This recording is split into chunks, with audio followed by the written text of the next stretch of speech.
Cedro Altassoni, questa è la fase di imbottigliamento.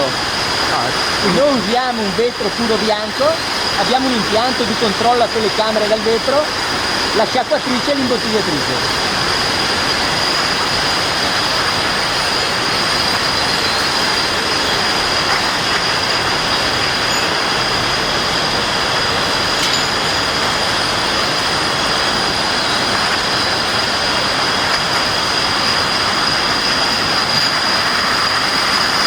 L'impianto a telecamere del vetro che le dicevo, stiamo andando a 28.000 bottiglie ora, finora abbiamo scartato 227 bottiglie.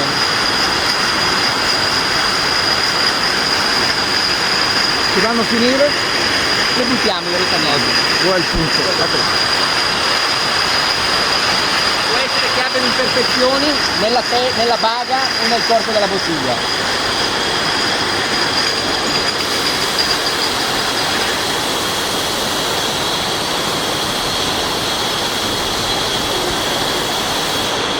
Vuoi vedere l'imbottigliatrice o no?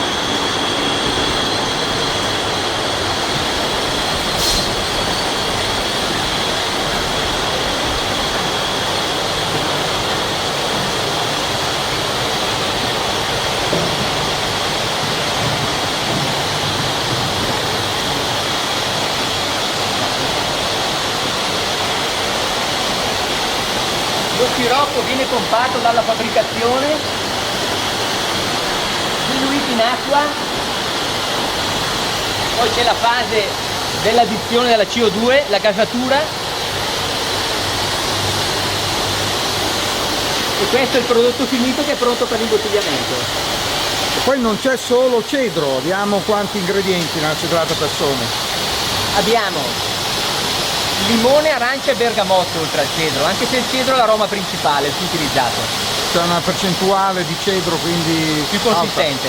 Sì.